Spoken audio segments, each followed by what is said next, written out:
I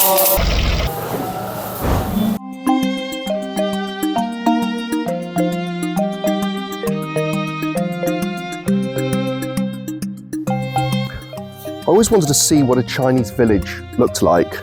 I was curious to get a taste of life beyond the country's high-rise megacities.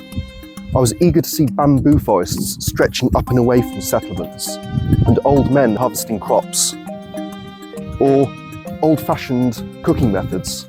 This video is a slice of what I envisaged Chinese life to be like.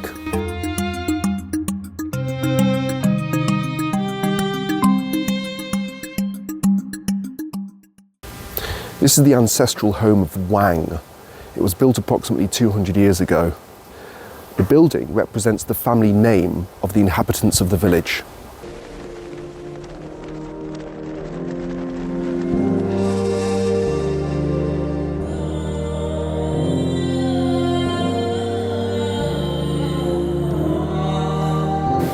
When a family member dies, their full name is placed on one of these plates as a memory for their loss. Now, during festivals, relatives come here, offer food and burn fake money for them to use in the afterlife. After a period of time, the time it takes to consume a meal, they'll come back here and collect the food and eat it at home in order to bring them good luck.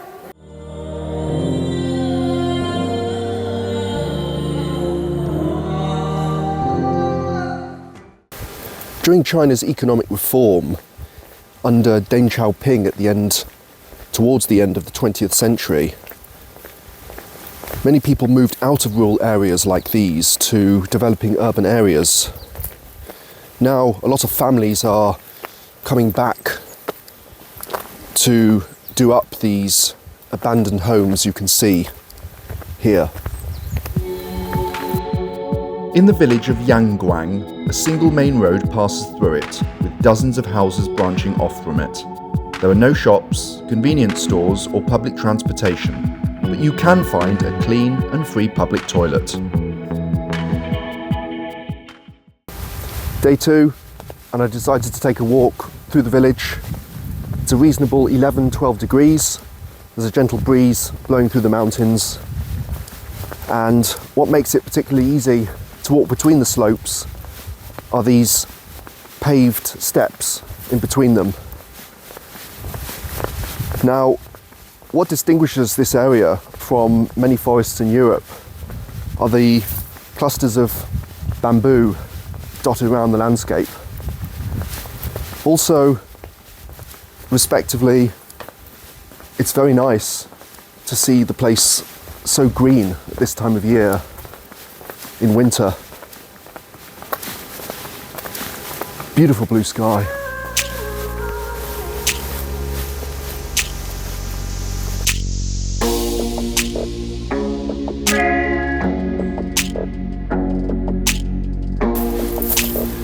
The bamboo I'm walking under now stretches pretty high, much like a small tree. I would say at least 10 meters at that. Gorgeous. Even though families have modern kitchens, they like to use antiquated cooking methods just like this one here. They burn the bamboo or the wood in small fireplaces you can see here, and in turn it heats the wok here. Just been invited to lunch, and it's just amazing how much food Chinese hosts dish out, especially at Chinese festivals. Let's see what they've got in store, shall we?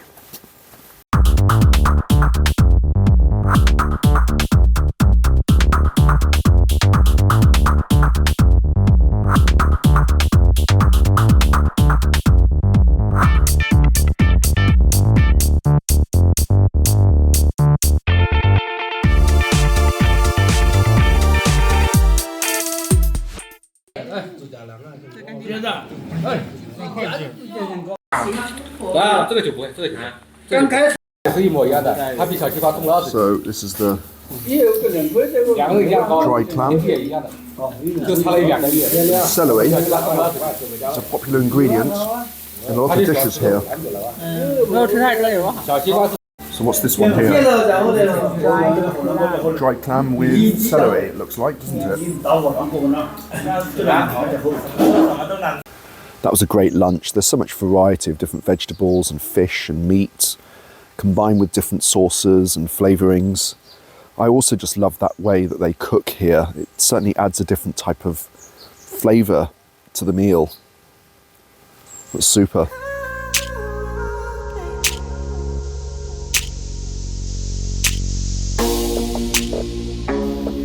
Today, I'm off on an excursion.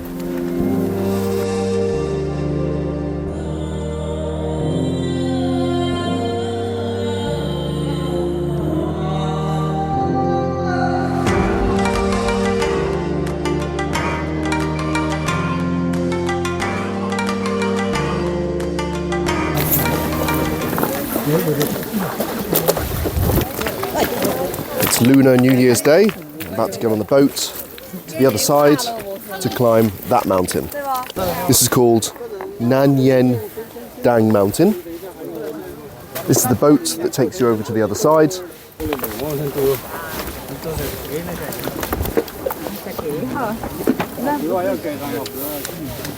Is there enough room?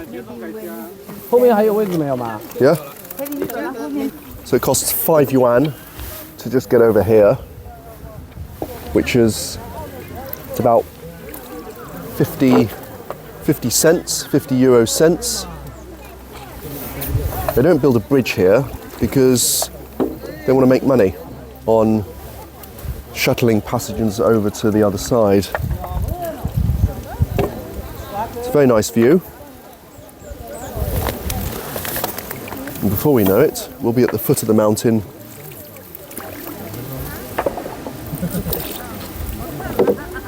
Ready to climb to the top. What's so nice is there's a number of places you can stop for food and drink. This is grass jelly. It's just dished up a load. And they put a little bit of what looks like to be icing sugar on. And a bit of water. Looks reasonable. It smells very sweet. And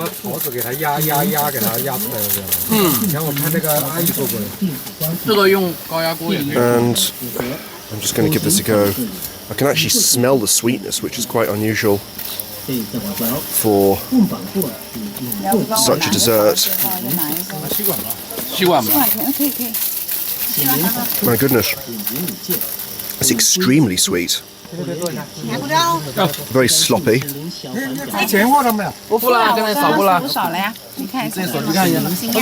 I can't say I dislike it, but it's a real sugar overload, this. I'm at the entrance of Guanyin Cave. People come here to pray, light incense and burn candles. There's a steady flow of people here today, and there's some chanting going on in the background. It's a very scenic spot, as you can see.